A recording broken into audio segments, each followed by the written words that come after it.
How to keep your power with a younger woman. You're a man who has lived a life of substance. You've carried burdens, overcome setbacks, tasted victories, and built a world that reflects your vision and values. You've navigated love and heartbreak, learned from failures, and emerged with the quiet confidence that only comes from hard-earned experience. Then, she enters your orbit. A younger woman. She's a whirlwind of energy, unpredictable, playful, and curious. She looks at you with attention that feels rare, refreshing, and intoxicating. It's a jolt of dopamine, a reminder that you are still alive, still seen, still desired. But here's the trap: right at the intersection of flattery and excitement is where many men begin to lose themselves. They forget the very thing that made them magnetic in the first place. They start softening their edges, trying to fit into her world instead of remaining rooted in their own. They confuse her attraction to their depth with a demand to mimic her youth. And in that shift, the polarity dissolves. She no longer sees the man of substance who intrigued her, she sees a man scrambling to impress, a man shrinking, a man trying too hard. Attraction evaporates. Respect disappears. This isn't about judgment, it's a blueprint for mastery. A younger woman is not a test of your youth, she is a test of your composure. She is a mirror that reveals whether you will collapse into performance or remain a man in full possession of himself. You've earned the right to be a man of substance. Let's make sure you never give that away. 1. Stop trying to be her age. Your age is your edge. One of the most common mistakes men make is attempting to compress themselves into her frame of reference. They adopt her slang, pretend to know her trends, or alter their style to appear current. This comes from a good intention, to connect, but it creates the opposite effect. When you try to be her peer, you erase your edge. She was drawn to you because you are not her peer. She already has men her age who compete on that level. What makes you compelling is your depth, your lived experience, your steadiness. Your age is not a liability. It is your gravity. It is the anchor that balances her whirlwind. That's what pulled her in, the weight of your history, not your ability to name a TikTok trend. The Stoic approach: stand still. Let her youthful energy orbit you while you remain the unmoving center. The oak does not mimic the breeze, it lets the wind dance around its roots. Example: she mentions a social media influencer. Instead of scrambling to fake familiarity, smile and say, "I don't follow much of that. I prefer conversations that last longer than 24 hours." That one sentence is strength. It draws her into your world instead of dragging you into hers. 2. Stop being her emotional sponge. Be a source of calm. Another trap: men confuse attraction with emotional labor. She shares her chaos, stories of exes, family drama, insecurities, and you lean in. You listen, advise, and comfort. It feels like intimacy. But what's happening is outsourcing. She's giving you her burdens, not her heart. A younger woman is often drawn to your stability, but if you overplay this role, you slip into therapist mode. You become her sounding board, not her man. Respect shifts. Attraction fades. The Stoic approach: don't absorb her storms, remain calm in them. Listen without rescuing. Your value lies in your steadiness, not your ability to mop up her emotions. Example: she calls you crying after a fight with her family. Instead of rushing in with advice, say, "That sounds heavy. I hope you give yourself space to process it." You're present, but unmoved. That contrast between her turbulence and your calm is what makes you magnetic. 3. Stop chasing her validation. Your worth is your own. Nothing kills attraction faster than needing her approval. It begins subtly: extra compliments, longer waits for her texts, bending standards to keep her interested. Soon, you're no longer leading, you're performing. A younger woman instantly senses this imbalance. She may not articulate it, but she feels it. Respect is gone the moment she sees you bending for her approval. The Stoic approach: stop chasing. You are already enough. Your value is internal, not borrowed from her reactions.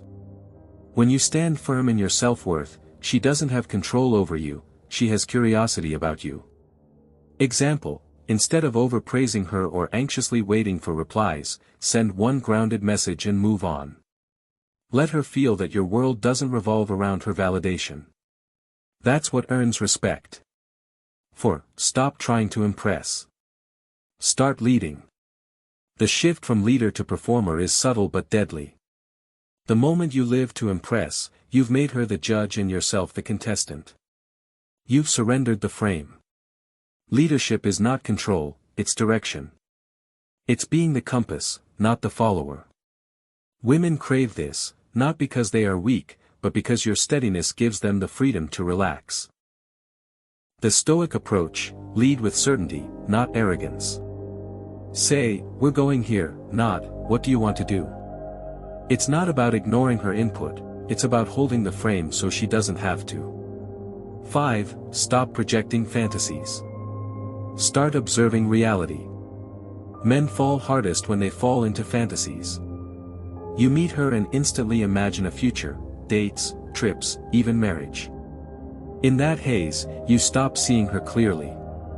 Every red flag becomes an excuse, every incompatibility something you'll fix later. But fantasy is poison. It blinds you. And worse, she feels it. She feels the weight of your projections. It's not flattering, it's suffocating. The Stoic approach: dating is not fantasy building, it's data collection. Watch patterns, not potential. See what is, not what you hope will be. Example: instead of dreaming about forever after a few weeks, pay attention. How does she treat people? How does she handle conflict? That's reality. That's truth. 6. Stop being her backup plan. Be her standard. This one stings. Sometimes, you're not her first choice. You're the safe option, the emotional crutch. She texts you when she's bored, calls you when she's sad, but you're not her priority. And many men confuse this attention for attraction. But women don't fall for safety nets. They fall for standards. They crave men who set boundaries and live by them. The Stoic approach: withdraw the moment you sense you're second best. Respect yourself enough to never compete for a place you should naturally command. 7. Never lose your mission for her. Your purpose is sacred. This is the most dangerous sacrifice, abandoning your mission. You start skipping workouts, delaying goals, rearranging your life for her. It feels romantic. It feels noble. But it is the slow death of your masculine fire. A man without a mission is just waiting to be replaced. The Stoic approach: guard your purpose like a fortress. A woman doesn't want to be your mission. She wants to be inspired by your mission. If she's the right one, she'll fit into your fire, not demand you extinguish it. 8. She wants a rock, not a puppet. Even when she tests you, withdraws, flirts, gets moody, what she truly wants is to know you cannot be shaken. If you wobble, if you chase, if you break, she sees a puppet. And puppets are not safe. The Stoic approach: be unmovable. Not rigid, but steady. A rock in the storm. She doesn't trust the man she can manipulate. She respects the one she cannot move. 9. Stop buying her time. Command her attention. Many men overcompensate with gifts, dinners, attention. But attraction cannot be purchased. The moment you try, you declare, "My value is outside me." A younger woman doesn't need a sponsor, she needs a standard. She needs a man whose presence alone demands attention. The Stoic approach: be so rooted in your own life, so committed to your path, that she leans in to understand you. That's how you command attention. Not with purchases, but with presence. Conclusion: the unshakable man. The temptation to bend for a younger woman is powerful. It plays on a man's deepest psychological currents, the desire to feel wanted, the longing to feel alive again, and the flattery of being chosen when younger men stand in the same room. That attention can be intoxicating. It can cloud judgment. It can whisper to you that if you just soften a little more, if you just give up a bit of yourself, if you just mold into her world, the connection will remain. But every time you do this, every time you try to be her age, every time you absorb her emotional storms as if they were your duty, every time you sideline your mission to make room for her whims, you are not gaining her. You are losing yourself. You are sacrificing the very essence that drew her to you in the first place. The paradox is cruel but simple: the moment you bend too much to hold her, she no longer wants to be held. A younger woman doesn't come into your life because she wants another boy. She wants the steady gravity of a man who has lived, who has fought his battles, who stands unshaken. She wants a man who cannot be pulled apart by every passing mood, every trend, or every test. And yet, so many men abandon that foundation. They trade substance for performance. They trade presence for approval. This is why the Stoic path is not about doing more. It is about doing less. Less performing. Less pleasing. Less chasing. Instead, it is about being more. More steady. More grounded. More rooted in yourself. The essence of Stoic attraction. A man rooted in Stoic principles is like a mountain. The mountain does not chase the wind, nor does it tremble when storms arrive. The mountain does not shrink itself to please the birds that fly across its peak. It stands, day after day, unchanged in its essence. That is presence. That is what makes a woman pause. That is what makes her feel the rare, magnetic pull of masculine energy that is not needy, not hurried, not seeking applause. When you embrace this way of being, you stop asking questions like, "What should I say to impress her? How can I prove I still have value? What if she loses interest?" Instead, your mindset shifts. This is who I am. She may join me, or she may not. My mission is larger than this moment. Her interest does not define my worth.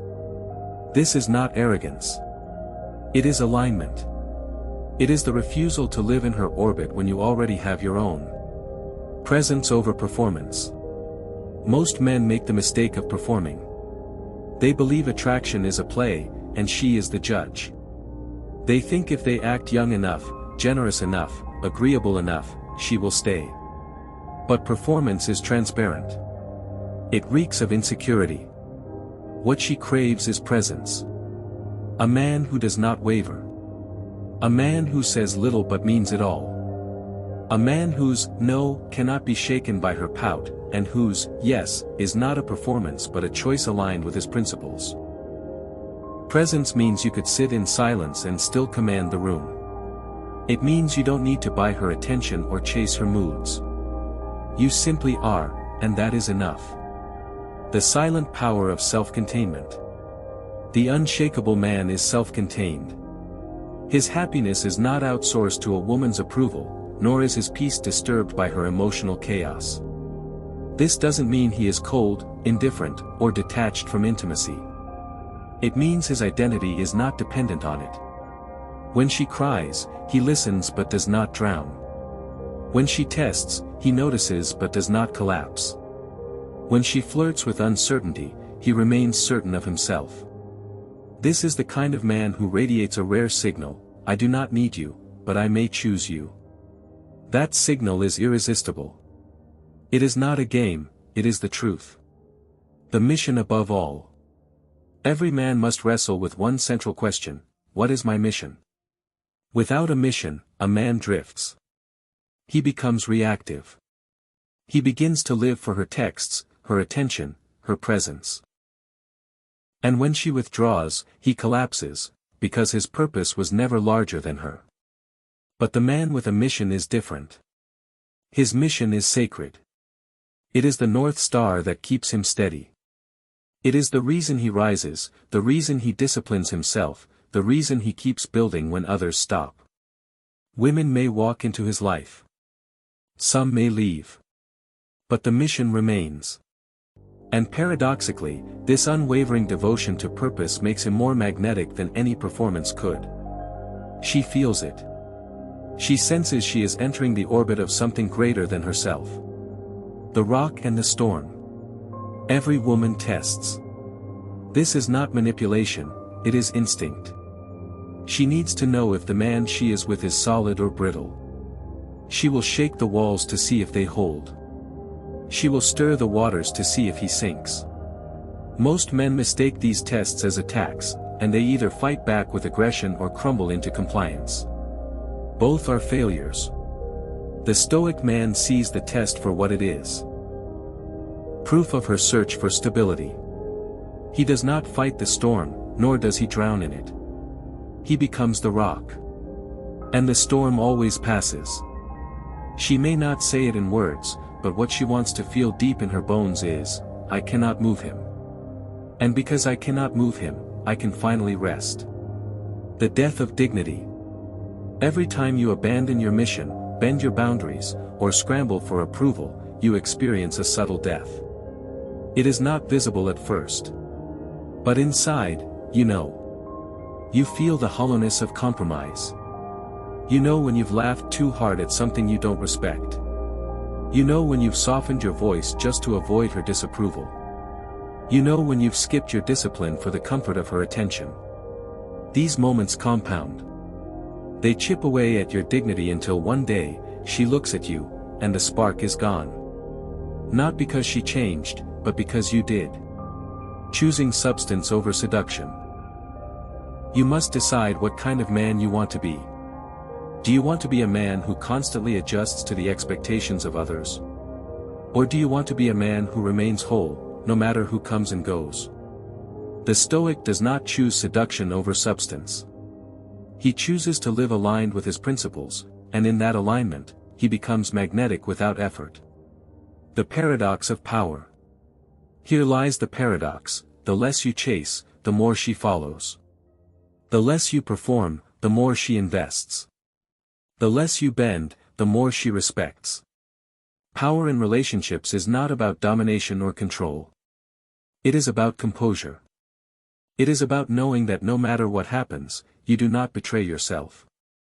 When you live this way, you don't just win with women, you win with life. A life beyond her. The unshakable man knows this truth: women are part of life, not the center of it. Companionship, intimacy, passion, these are beautiful additions. But they are not replacements for purpose, for dignity, for a man's core. You must never outsource your identity. You must never hand over your center. When she enters your life, welcome her. When she leaves, let her go. Your mountain does not collapse when the birds fly elsewhere. Becoming unshakable. To be unshakable does not mean to be emotionless. It does not mean to be unkind. It means to live from the inside out, not the outside in. It means you speak less, but your words weigh more. You lead, not to impress, but because you cannot do otherwise. You love deeply, but never at the expense of your mission. You stand still, while others scramble for approval. This is the man who cannot be replaced, because he cannot be imitated. Final word: the Stoic victory. When you stop performing and start leading, you don't just win women, you win yourself. You stop living as a boy chasing attention and start living as a man radiating presence. You are no longer scrambling for validation. You are no longer measuring your worth by her moods. You are no longer bending to be chosen. Instead, you are whole. Complete. Grounded. You are a man who embodies the timeless strength of the Stoics, calm in chaos, steady in temptation, firm in principle. And here's the final paradox: when you live this way, she either rises to meet you, or she falls away. But either way, you win, because you remain what few men ever achieve: an unshakable man.